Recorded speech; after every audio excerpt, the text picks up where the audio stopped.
Assalamualaikum warahmatullahi wabarakatuh. Jumpa lagi bersama saya Adi di channel Ngulik Sejarah. Dan pada video kali ini saya akan kembali lagi membacakan suatu kisah misteri. Kali ini berjudul Arwah Hantu Terpenggal. Dan kali ini memasuki part yang keempat, sekaligus menjadi part terakhir dari keseluruhan alur ceritanya. Yuk, daripada kita lama-lama, daripada kita penasaran bagaimana akhir dari kisah ini, mari kita langsung saja menuju ke ceritanya ya teman-teman. Namun sebelum itu, untuk kalian yang belum subscribe channel ini dan nyalakan tombol lonceng notifikasinya agar kalian tidak ketinggalan video terbaru selanjutnya dari channel ini. Yuk, kita langsung saja mulai ceritanya.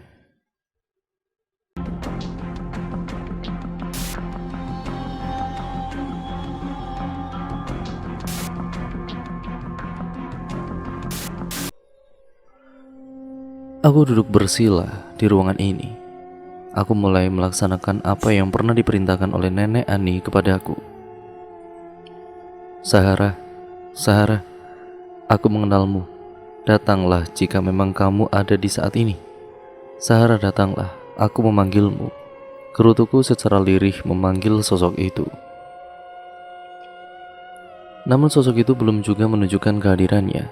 Aku mengosongkan pikiranku dan memulainya kembali untuk memanggil sosok itu. Sahara, Sahara, gadis yang mati karena terpenggal. Datanglah, aku memanggilmu. Aku mulai merasakan udara dingin di sekitarku. Aku mulai merasakan kehadirannya. Aku terus fokus memanggilnya untuk datang. Sahara, datanglah. Aku membutuhkanmu. Jika kamu ada di sini, berilah tanda. Ucapku lirih ketika menggunakan kata-kata tadi. Brak! Sebuah kayu jatuh di hadapanku. Aku tahu itu adalah sosok yang aku panggil-panggil tadi. Kau yang memanggilku, kenapa kau tidak membuka matamu? Ucapan parau yang sebenarnya berasal dari sosok itu. Aku ingin membuka mataku, tapi aku takut saat aku buka mata ini, sosok itu menampakkan wajahnya dengan buruk. Perlahan tapi pasti kubuka mataku.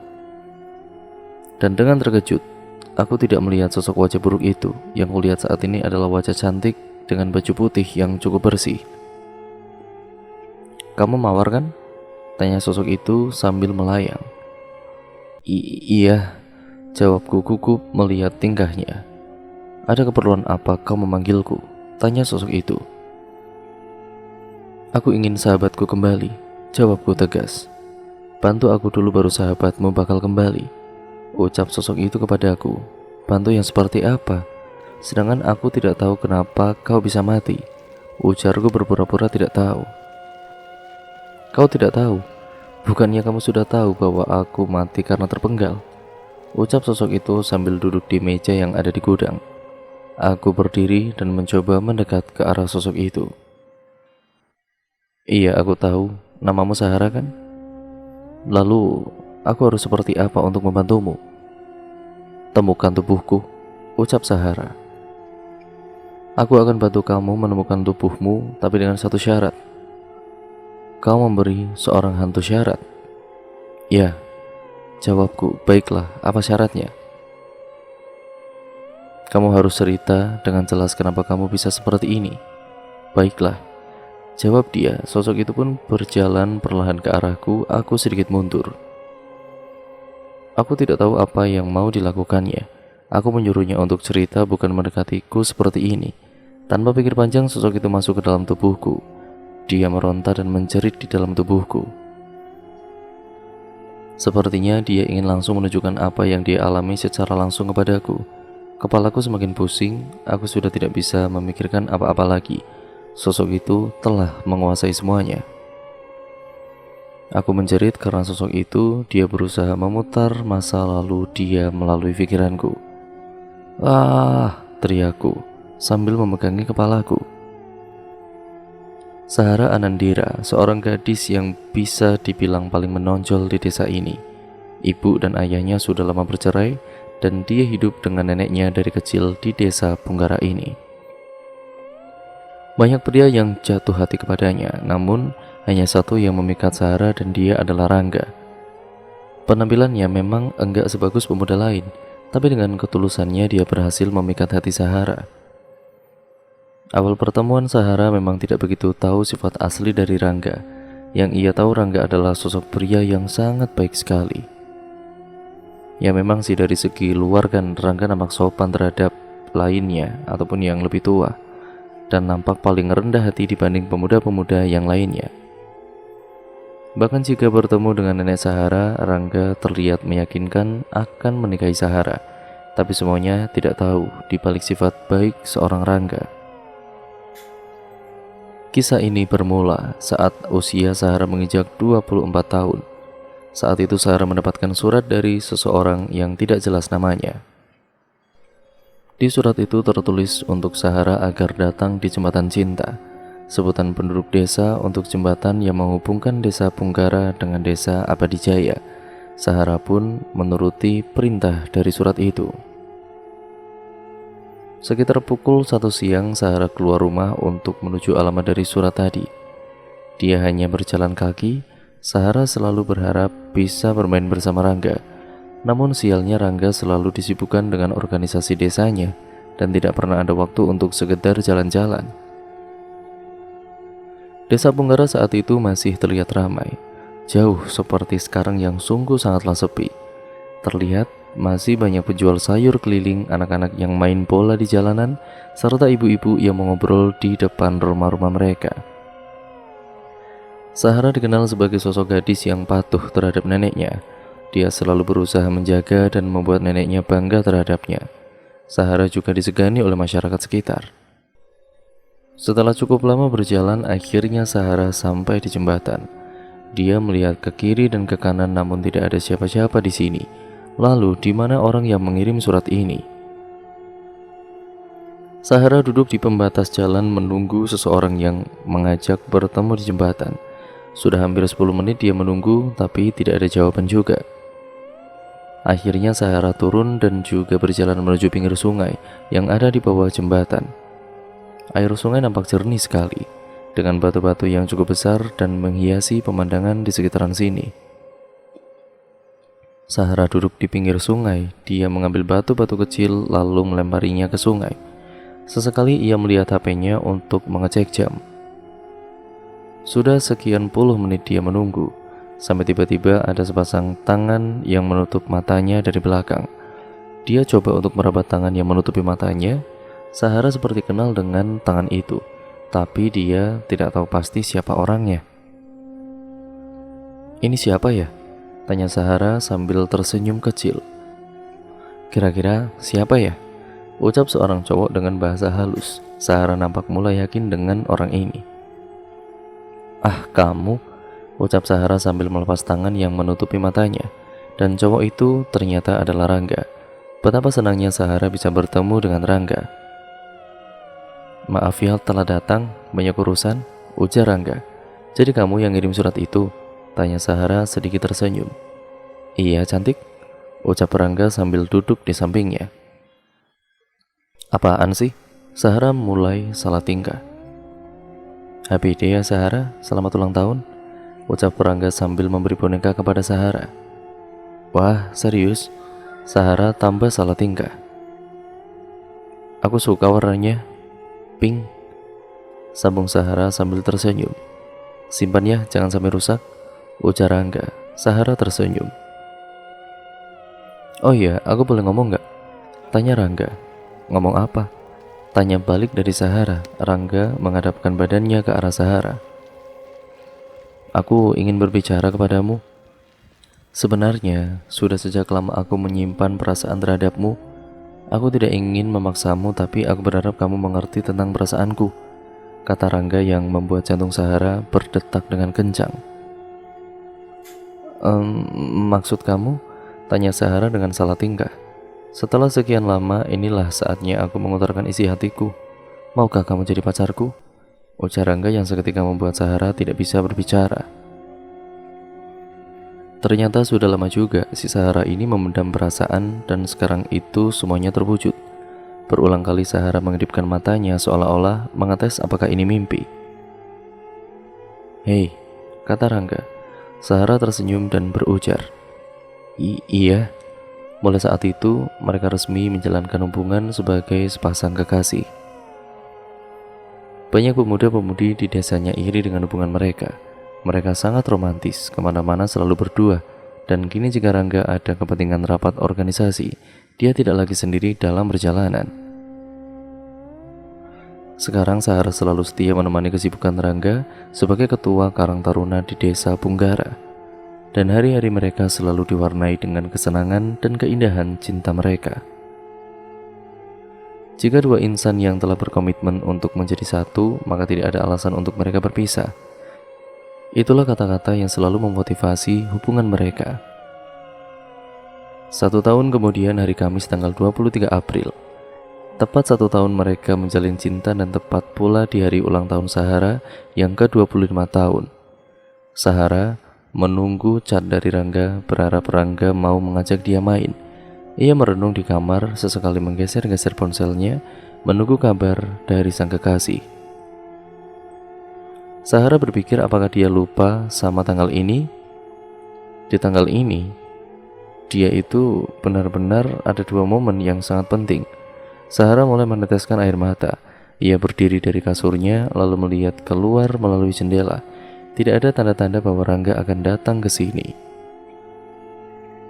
Akhirnya, dia putuskan untuk keluar mencari Rangga. "Nek, aku pamit dulu keluar sebentar ya, Nek," pamit Sahara sambil mengusap air mata. "Mau kemana, Nak?" teriak neneknya yang melihat Sahara berlari keluar. Sahara tidak menjawab, neneknya hanya bisa menggelengkan kepalanya. Di jalan, Sahara melihat kiri kanan berharap bertemu dengan Rangga. Tapi ia tetap tidak melihat ada Rangga di sini. Sahara terus berjalan menyusuri desa ini. Ia semakin putus asa. Ia mulai berpikiran buruk tentang Rangga. Apakah dia ada yang baru? Apakah dia bosan denganku? Sahara meneteskan air mata. Dia duduk di kayu pinggir jalan sambil mengusap air matanya. Saat ia mengusap mata sebelah kirinya, Sahara tidak sengaja melihat sosok pria dan wanita sedang bercengkrama di ujung jalan. Si wanita nampak marah, namun si pria terus membujuknya. Sahara menyipitkan matanya, mempertajam penglihatan ke arah 2 manusia tersebut. Dan betapa terkagetnya saat dia mengetahui bahwa sosok pria yang ada di sana merupakan kekasihnya sendiri, yaitu Rangga. Sahara berdiri dari duduknya. Dia berlari menuju ke arah Rangga, tetapi telat. Rangga sudah berjalan ke arah rumahnya. Di sana nampak si wanita masih murung. Akhirnya Sahara tetap melanjutkan larinya dan menyambangi wanita tadi. "Siapa kamu? Ada urusan apa kamu sama Rangga?" tanya Sahara dengan menangis. "Kamu Sahara kan? Dengerin aku." "Udahlah cukup," tegas Sahara. "Kamu Cynthia kan?" tanya Sahara. "Iya, aku Cynthia. Aku tidak bermaksud merebut Rangga darimu. Dia yang terus-terusan mengejarku. Aku terus mau nolak, karena aku tahu dia milikmu," ujar Cynthia yang membuat Sahara merasa bersalah telah berpikiran buruk terhadapnya. "Terima kasih ya," ucapan Sahara sambil berlari lagi menuju rumah Rangga. Sesamanya di rumah Rangga dan brak, Sahara membanting pintu rumah Rangga dan membuat Rangga kaget lalu berdiri dari kursinya. "Apa-apaan kamu tiba-tiba seperti ini?" tegas Rangga ke arah Sahara. "Kamu lupa sekarang tanggal berapa?" tanya Sahara sambil menangis. "Iya tahu, tanggal 23 kan?" Begitulah ucap Rangga. "Lalu kenapa kamu malah mengejar-ngejar wanita yang jelas-jelas tidak menyukaimu?" tanya Sahara. "Siapa? Cynthia," ucap Rangga. "Emangnya kenapa? Aku suka dia kok," ujar Rangga dan seketika membuat hati Sahara menjadi tumbang. Sahara tampak lemas. Dia benar-benar tidak menyangka Rangga seperti ini terhadapnya. Belum sempat Sahara melanjutkan bicaranya, Rangga pergi ke kamarnya meninggalkan Sahara. Dengan cepat Sahara menyusulnya di kamar dan betapa terkejutnya Sahara ketika mengetahui banyak botol bir di kamar Rangga. "Kamu meminumnya?" tanya Sahara. "Dan iya, kenapa?" "Di balik ramahnya kamu, di balik tingkah lakumu yang bijak, ternyata kamu seperti ini ya?" tanya Sahara dengan berurai air mata. Dan plak, tamaran Rangga melayang ke pipi Sahara. Sahara memegangi pipinya sambil terus menangis. Sahara sangat tidak percaya dengan semua ini. "Awas kalau sampai kamu bilang ke penduduk desa," ancam Rangga sambil memegangi dagu Sahara lalu membuangnya. Sahara semakin menangis. Perlahan dia mundur dan ingin berlari. Penduduk desa akan tahu semua tingkah lakumu. Ancam Sahara kepada Rangga dan berlari keluar. Namun ketika baru melangkahkan kakinya, tiba-tiba crash. Tebasan pedang Rangga mengarah ke leher Sahara dan membuat kepala Sahara jatuh menggelinding ke bawah. Tubuh Sahara sempat berdiri beberapa detik sebelum akhirnya jatuh mengikuti kepalanya yang telah duluan terjatuh. Darah segar mengalir dari leher di bagian tubuh dan leher di bagian kepala. Nyawa Sahara melayang. Dia tidak merasakan sakitnya tebasan pedang yang diarahkan ke lehernya. Tapi kini arwah dia terjebak di kegelapan. Karena tubuh Sahara dan kepalanya terpisah tidak kunjung dipertemukan untuk dijadikan satu lalu dikuburkan. Ini semua karena Rangga yang hanya mengubur tubuh Sahara di dapur rumahnya dan membuang kepala Sahara itu di sungai. Dan bus, hantu Sahara keluar dari tubuhku. Kepalaku pusing setelah dia memutar memori masa lalunya di kepalaku. Aku terduduk, tubuhku lemas membayangkan begitu tersiksanya Sahara saat itu. Kisah cinta mereka sebenarnya sungguh sangat romantis. Namun karena ketidakpuasan seseorang pria yang bernama Rangga, akhirnya kisah cinta itu berujung tragis dengan Sahara yang harus kehilangan nyawa. Salsa aman bersamaku. Ucap hantu itu yang membangunkan lamunanku. Aku ingin bertanya kepadamu, kamu sudah jelas-jelas mengetahui siapa pembunuh kamu, tapi kenapa kamu justru menghantui penduduk lain? Tanyaku kepada hantu Sahara. Aku tidak pernah ada niatan buat menghantui mereka. Aku hanya ingin mereka menolongku, tapi mereka justru menuduhku yang tidak-tidak, ujar Sahara sambil terseduh-seduh. Lalu kenapa kamu tidak membalaskan dendammu kepada Rangga saja? Aku tidak pernah mempunyai dendam dengan orang yang kusayang, jawab Sahara singkat namun membuatku tersentuh. Aku sempat terdiam dan akhirnya kualihkan pembicaraan. Di mana Salsa? Udah aku bilang dia aman denganku. Kamu tidak perlu memikirkannya. Yang terpenting saat ini adalah kamu membantu Cynthia, ujar hantu Sahara. Maksudmu? Tanyaku dengan heran. Cynthia sekarang berada di rumah Rangga dan disiksa olehnya, ucap Sahara. Aku terkejut dan sekarang aku tahu kenapa Cynthia tadi tidak ada di rumahnya. Kamu tidak punya waktu banyak, berlarilah dan selamatkanlah dia, kata hantu itu lalu terbang menembus tembok dan menghilang. Aku segera bangkit dan berlari keluar untuk ke rumah Rangga. Aku tidak punya waktu banyak. Aku sempatkan berbelok ke rumah Nenek Ani untuk mengajaknya ikut bersamaku. Di jalan kami berdua juga tidak sengaja bertemu dengan kepala desa. Tanpa pikir panjang aku mengajak beliau untuk menemani kami juga. Aku, Nenek Ani dan juga Pak Yoga menuju rumah Rangga untuk mengungkap apa yang dulu telah ia perbuat. Sebelumnya aku sudah menelepon Bibi untuk segera pulang. Bibi sempat khawatir dengan kondisi kami karena aku meneleponnya masih dalam keadaan menangis. Tapi akhirnya Bibi mengiyakan dan katanya langsung jalan menuju kembali ke desa ini. Saat ini jam menunjukkan pukul 24.35. Tidak terasa, ternyata sudah di pertengahan malam. Kami terus berjalan, wajah Nenek Ani nampak mulai risau. Beliau tahu malam ini ia akan bertemu dengan jasad cucunya sendiri yang sudah terpisah dengan kepalanya. Akhirnya setelah beberapa lama, kita pun sampai di rumah Rangga. Pintu rumah Rangga nampak terkunci rapat. Kita bertiga sudah berusaha memanggilnya namun tidak ada jawaban sama sekali dari Rangga. Dengan sedikit kesal akhirnya Pak Yoga mendorong pintu rumah Rangga dengan kuatnya. Brak! Pintu rumah Rangga langsung terbuka karena dorongan dari pihak Yoga. Setelah itu, kami segera bergegas mencari Rangga dan Cynthia. Kami bertiga berpencar menelusuri rumah Rangga, namun tidak ada tanda-tanda Rangga ada di rumah. Ku memasuki sebuah kamar, nampaknya kamar Rangga. Terlihat sudah berantakan dengan bekas tali yang sepertinya untuk mengikat seseorang. Kini di sini juga aku temukan tetesan darah segar. Aku semakin yakin ini adalah tetesan dari darah Cynthia. Aku segera bangkit lalu berjalan keluar dari kamar. Gimana Nek? Ada Rangganya? Tanyaku kepada Nenek Ani. Gak ada sepertinya di sini, jawab Nenek Ani. Gak ada di sini, sepertinya sudah pergi, sahut Pak Yoga dari belakang kami. Aku berpikir lari kemana Rangga? Bagaimana dia tahu jika aku akan ke sini? Namun tiba-tiba aku teringat bahwa halaman belakang belum kita cek. "Pak, coba Pak, kita cek halaman belakang rumah ini," ujarku kepada Pak Yoga. Tanpa banyak tanya, Pak Yoga segera berlari menuju ke halaman belakang. Aku dan juga Nenek Ani mengikutinya dari belakang. Setelah kami membuka pintu belakang, ternyata benar Rangga ada di sana. Rangga memegangi leher Cynthia sambil mengacungkan pisau kepada Cynthia. "Jika kalian mendekat, maka dia akan mati," ancam Rangga kepada kami.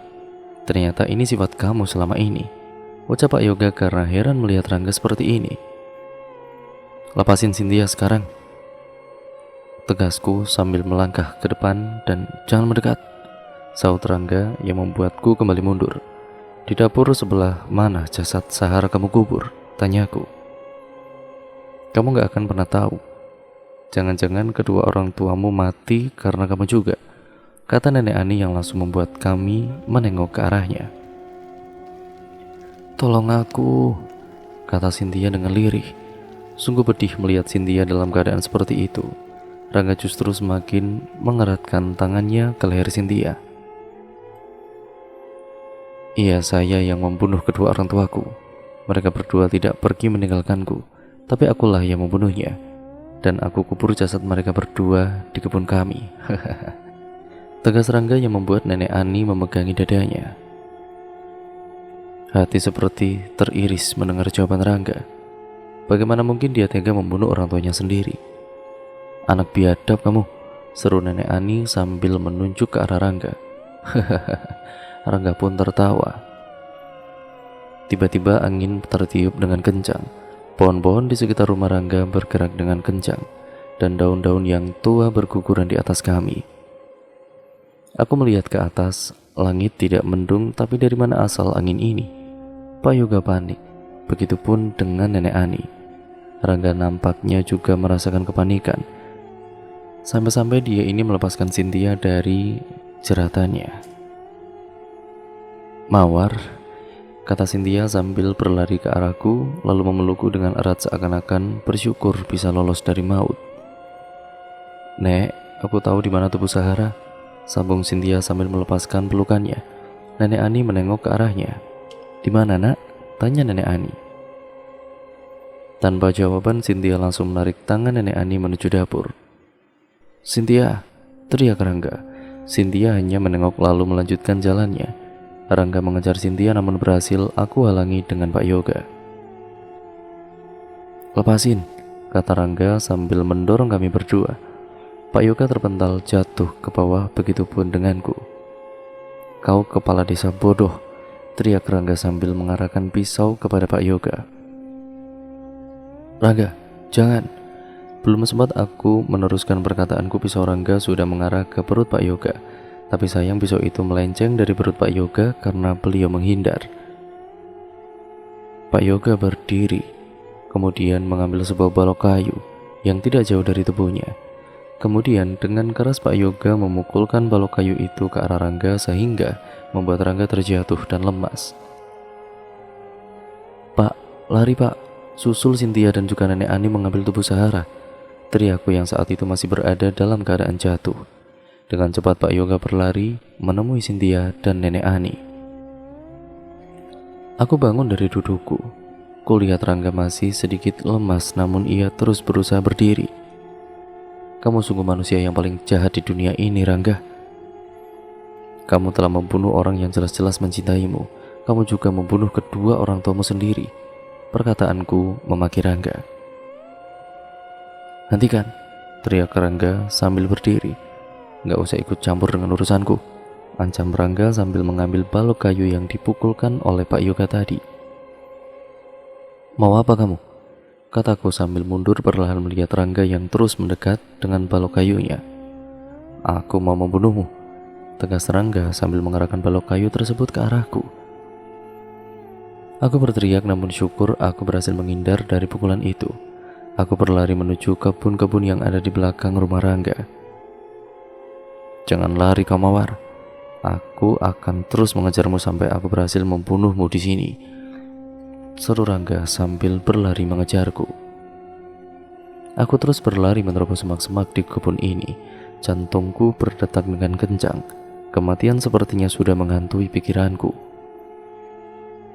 Tidak aku pedulikan sudah berapa tanaman yang aku injak-injak di sini.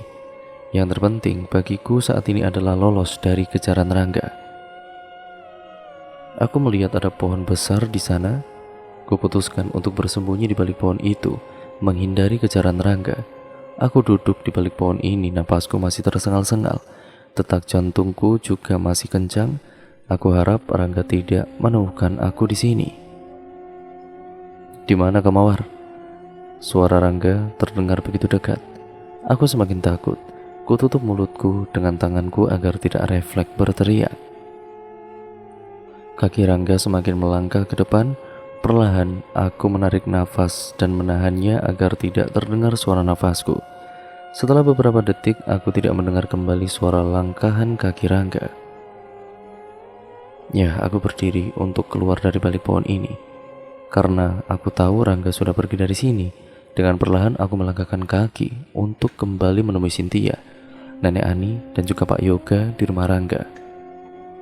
Saat baru 3 langkah, tiba-tiba, bak! Palokan kayu mengarah di pundakku. Aku tersungkur di tanah, darah segar keluar dari mulutku. Aku mencoba untuk berdiri namun Rangga mendorongku kembali ke tanah saat tubuh ini mencoba untuk berdiri. Kau wanita bodoh yang datang jauh-jauh dari kota hanya untuk ikut campur urusan orang lain. Suara Rangga sambil menarik rambutku dari belakang dengan keadaan aku yang masih tersungkur di tanah. Berdiri kamu, jambak Rangga dan langsung membuatku berdiri seketika. Aku tidak bisa berbicara, tubuh ini sudah tidak ada tenaganya lagi untuk sekedar lolos dari Rangga. Brak! Tubuhku terjatuh lagi di tanah karena dorongan dari Rangga. Darah kembali keluar dari mulutku. Penglihatanku mulai kunang-kunang. Kepalaku benar-benar sudah berat untuk aku angkat. Hentikan Rangga! Suara Cynthia tiba-tiba datang di antara kami dan disusul Pak Yoga di belakangnya. Oh, rupanya kalian berdua mau menyusul wanita ini mati ya? Tanya Rangga sambil menginjak punggungku. Aku berteriak merasakan sakit dari injakan Rangga. Angin kembali bertiup kencang secara tiba-tiba. Mereka semua nampak panik dan bingung dari mana asal angin ini. Wah, wah! Suara Cynthia sambil memegangi kepalanya. Aku tahu Sahara mencoba masuk ke dalam tubuh Cynthia. Pak Yoga memegangi tubuh Cynthia yang kala itu matanya sudah memerah. Rangga mulai heran dengan keadaan Cynthia. Ia perlahan mundur ketika mata merah Cynthia yang sudah dimasuki oleh Sahara melihat ke arahnya dengan tajam. Cynthia mendorong Pak Yoga hingga Pak Yoga terpental. Dengan kencang Cynthia berjalan mengarah ke arah Rangga dan mencekik leher Rangga dengan kencangnya. Aku merangkak ke arah Pak Yoga dengan bantuan Pak Yoga. Akhirnya aku berdiri meskipun dengan sedikit lemas. Ya, Pak Yoga memegangi tubuhku agar tidak kembali terjatuh. Kali ini ku biarkan hantu Sahara masuk ke dalam tubuh Cynthia dan memberi pelajaran kepada Rangga. Kau membunuhku. Suara Cynthia terdengar parau. Siapa kamu? Tanya Rangga sambil memegangi tangan Cynthia yang mencekiknya. Aku kekasihmu dulu yang kau bunuh karena ketidakpuasanmu dengan satu wanita. Sahara, kamu Sahara, lepasin aku. Rangga terus merengek kepada Cynthia. Wah! Teriak Sahara yang berada di tubuh Cynthia ke arah wajah Rangga. Aku dan juga Pak Yoga menutup telinga karena teriakan nyaring dari Cynthia. Rangga nampak membuang mukanya dari muka Cynthia yang tiba-tiba berubah menjadi buruk rupa dengan wajah yang hancur dan mata yang semakin memerah. Lepasin aku cinta kamu. Tutur Rangga dengan wajah yang semakin memelas. Kamu harus ikut aku, ancam Sahara. Brak! Tubuh Cynthia yang sudah dikuasai Sahara mendorong Rangga jatuh ke tanah. Dan kepala Rangga langsung menyentuh batu sehingga darah keluar dari kepalanya. Rangga merangkak menjauh dari Cynthia, namun dengan sigapnya tangan Cynthia langsung menarik kaki Rangga dan membanting tubuh Rangga ke batang pohon besar itu. Brak! Tubuh Rangga terbanting dengan kerasnya kemudian jatuh lagi ke tanah. Darah segar keluar dari mulutnya. Aku dan juga Pak Yoga berulang kali memanglingkan wajah saat melihat Cynthia yang telah dikuasai oleh Sahara dan menyiksa Rangga. Tanpa ampun, mata Cynthia melotot ke arah Rangga dan membuat Rangga melayang ke udara dan akhirnya, kras! Tubuh Rangga tertancap di batang pohon yang sedikit lancip. Darah keluar dari perutnya. Aku benar-benar tidak tahan melihat penyiksaan ini. Hentikan Sahara, hentikan! Teriakku sambil menangis. Sahara hanya melihat ke arahku sambil tersenyum. Namun setelah itu dia kembali melihat ke arah Rangga dan membuat Rangga melayang di udara, lalu dengan kasar Sahara ini membanting tubuh Rangga hingga jatuh dan menimpa sebuah batu besar yang ada di pohon ini. Tubuh Rangga hancur, kepalanya hampir copot. Nyawa Rangga kini telah melayang. Sahara berhasil membuat kekasihnya menyusulnya di dunia lain. Aku memanglingkan wajahku dari tubuh Rangga yang sudah berantakan. Pak Yoga mencoba menenangkan Sahara yang berada di tubuh Cynthia. Keluarlah nak, semuanya sudah berakhir. Tubuhmu sudah dibawa ke rumah oleh nenekmu dan oleh para warga tadi. Nasihat Pak Yoga ke Sahara yang mencoba mendekat kembali ke tubuh Rangga. Seketika Cynthia pun berhenti dan dengan teriakan yang kuat Sahara keluar dari tubuh Cynthia. Cynthia lemas, tubuhnya hampir terjatuh. Aku menghampiri dan juga menangkap tubuh Cynthia yang sebentar lagi jatuh ke tanah. Ada apa ini? Tiba-tiba seorang pemuda datang ke arah kami. Astagfirullah. Pemuda itu melihat tubuh Rangga yang sudah hancur. Tidak usah banyak bicara, silakan bantu kedua wanita itu untuk ke depan. Lalu suruh beberapa orang untuk membantuku membereskan tubuh Rangga ini, kata Pak Yoga kepada pemuda itu. Baik Pak, pemuda itu berkata kepada Pak Yoga. Dan dengan bantuan pemuda tadi, aku membawa Cynthia ke depan. Tubuhku sebenarnya juga sudah tidak dapat berjalan lagi dengan seimbang tentunya. Namun pemuda itu terus berusaha menjaga kami berdua berjalan ke depan. Di depan rumah Rangga, para warga desa sudah ramai berkumpul. Mawar, Sinta, teriak Salsa di antara mereka dan disusul Bibi yang ternyata sudah sampai ke desa ini. Kamu gak apa-apa nak? Bibi berkata sambil panik. Gak apa-apa kok Bi, bantu Cynthia saja, suruhku kepada Bibi. Dan pemuda itu menurunkan Cynthia ke kursi yang ada di depan rumah Rangga. Aku dan juga Cynthia duduk di kursi ini. Tubuh Cynthia masih lemas tetapi matanya sudah terbuka. Bibi mengambilkan minum yang ada di tasnya lalu menyuruh Cynthia untuk meminum agar tubuhnya kembali segar. War, dia menolongku, ucap Salsa pelan di depanku. Dia siapa? Tanyaku heran. Salsa tersenyum. Aku sadar siapa yang dimaksud oleh Salsa. Dia adalah Sahara. Seperti kata Sahara bahwa dia melindungi Salsa, orang-orang mulai ramai berkumpul. Tubuh Rangga telah dibawa dari tempat kejadian ke dalam ambulan. Aku dan juga Cynthia masih terduduk di kursi ini. Rasa takut masih menyelimuti pikiran kami. Bahkan sampai saat ini Cynthia belum berbicara. Bibi terus mencoba menenangkan Cynthia dan Pak Yoga telah menghubungi orang tua Cynthia untuk segera pulang. Terima kasih nak, ucap nenek Ani tiba-tiba di belakangku. Nenek, di mana tubuh Sahara? Kataku sambil berdiri. Sudah di rumah nenek, besok pagi akan dimakamkan, kata nenek Ani sambil tersenyum. Baiklah nek, kataku kembali duduk di kursi. Nenek Ani beranjak pergi setelah mengucapkan terima kasih kepadaku. Hari sepertinya sudah mulai pagi. Selama semalaman aku berhadapan dengan maut, tetapi akhirnya semua telah usai dan berhenti. Di antara keramaian para penduduk desa yang hadir di sini, aku melihat sosok gadis berdiri di ujung sana. Kusipitkan mataku dan ternyata itu adalah Sahara. Dia tersenyum ke arahku dan aku kemudian membalas senyumannya dan seketika tubuhnya menghilang dari pandanganku. Kini Sahara sudah tenang di sana. Dia sudah tidak terjebak lagi di kegelapan.